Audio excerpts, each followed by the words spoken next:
بسم اللہ الرحمن الرحیم۔ السلام علیکم۔ ایک بادشاہ کے پاس 7 بیٹیاں تھیں۔ بادشاہ نے اپنی ساری بیٹیوں سے سوال کیا، تم کس کا دیا کھاتی ہو، کس کا دیا پہنتی ہو؟ بڑی 6 بیٹیوں نے کہا، ابا حضور ہم آپ کا ہی دیا کھاتے ہیں اور آپ کا ہی دیا پہنتے ہیں۔ مگر چھوٹی بیٹی نے کہا، ہم اللہ کا دیا کھاتے ہیں اور اللہ کا ہی دیا اپنی قسمت سے پہنتے ہیں۔ چھوٹی بیٹی کے جواب کو سن کر بادشاہ آگ بگولا ہو گیا اور کہنے لگا، میں تجھے سخت سزا دوں گا۔ اپنے جلادوں کو بلایا کہ اس کے جسم سے سارے زیورات اور قیمتی کپڑے چھین کر پرانے کپڑے پہنا کر کسی ویران جنگل میں چھوڑ دو، تاکہ میں دیکھوں کیسے اس کا اللہ اسے کھانا کھلاتا ہے اور کیسے اپنی قسمت سے کپڑے پہنتی ہے۔ بادشاہ کے سپاہی چھوٹی لڑکی کو لے کر ایک سنسان جنگل میں پہنچے اور چھوڑ کر واپس چلے آئے۔ لڑکی مسکراتے ہوئے لہجے میں جنگل کے آس پاس گھوم رہی تھی اور لڑکی جنگل کے آس پاس نظر دوڑا رہی تھی۔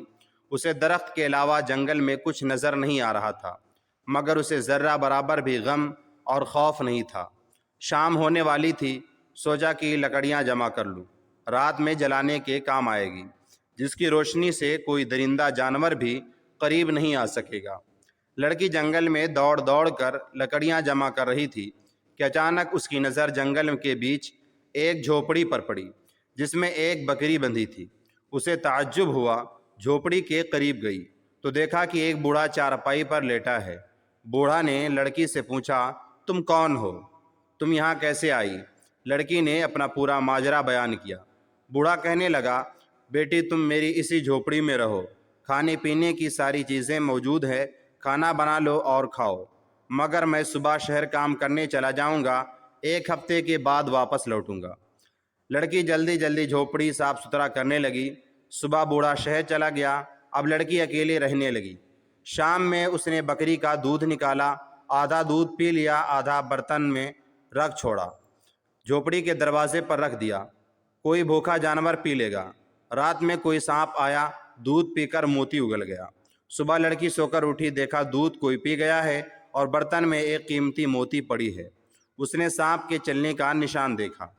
اسے پورا یقین ہو چکا تھا کہ سانپ دودھ پیا اور خوشی میں موتی اگل گیا۔ اسی طرح ہر روز بکری کا دودھ نکالتی اور آدھا دودھ پی لیتی اور آدھا برتن میں رکھ دیتی۔ روزانہ سانپ آتا، دودھ پی لیتا اور ایک موتی برتن میں اگل دیتا۔ 7 دن کے بعد جب بوڑھا شہر سے مزدوری کر کے واپس لوٹا تو لڑکی نے 4 موتیاں بوڑھے کو دے کر کہا، تم شہر جا کر انہیں بیچ ڈالو اور ساتھ میں خوب عالیشان گھر بنانے کے لیے مزدوروں سے بھی بات کر لو۔ بوڑھا موتیوں کو بیچا اور گھر بھی بننے لگا۔ کچھ ہی دنوں میں اچھی بلڈنگ بن کر تیار ہو چکی۔ لڑکی نے خوب اچ کوالٹی کے کارخانے اسی جنگل میں بنوائے۔ بہت سارے مزدور کام کرنے لگے۔ دھیرے دھیرے اس نے جنگل میں شہر بسا دیا اور اس شہر کی ملکہ بن چکی تھی۔ اب اس شہر کا نام لوگوں میں مشہور ہو گیا۔ دنیا سے لوگ اس شہر میں سیر اور تفریح کے لیے آنے لگے اور تعریف کرنے لگے۔ کچھ ہی دنوں میں اس شہر کا چرچا لڑکی کے باپ بادشاہ اور 6 بہنوں کے کانوں میں پڑی۔ بادشاہ کو بھی وہ شہر دیکھنے کا شوق ہوا۔ بادشاہ اپنی ساری شہزادیوں کو لے کر شہر میں آیا اور ملکہ کے پاس پہنچا، مگر ملکہ خوب اچ قسم کے لباس اور زیورات میں ملبوس تھی۔ اس نے ان کی خوب خاطر اور مہمان نوازی کی۔ پھر بادشاہ نے کہا کہ اپنا چہرہ کھولو، میں تمہیں دیکھنا چاہتا ہوں۔ ملکہ نے کہا، ٹھیک ہے، ابھی میں کپڑے بدل کر آتی ہوں۔ ملکہ اپنے کمرے میں گئی اور اس نے وہی پرانے پھٹے کپڑے پہنی جس کپڑے میں بادشاہ نے اپنے درباریوں کے ذریعے جنگل میں چھوڑا تھا۔ ملکہ اپنے باپ بادشاہ اور 6 بہنوں کے پاس پہنچی اور بولی، دیکھو مجھے۔ بادشاہ اور بہنیں دیکھ کر حیران رہ گئیں۔ اس کی ساری بہنیں بھی اس پر رشک کرنے لگیں اور سوچنے پر مجبور ہو گئیں کہ اگر ہم بھی کہے ہوتے کہ ہمیں اللہ روزی دیتا ہے تو شاید ہم بھی ملکہ بن کر مالدار ہو جاتے۔ بادشاہ رونے لگا اور اسے احساس ہو گیا کہ رزق دینے والی اللہ کی ذات ہے۔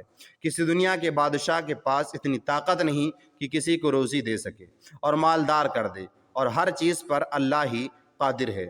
دوستو، ہمارا پوسٹ کیسا لگا؟ مہربانی کر کے لائک کریں اور اپنے دوستوں کو بھی شیئر کریں اور ہمارے چینل کو سبسکرائب کریں۔ اللہ حافظ۔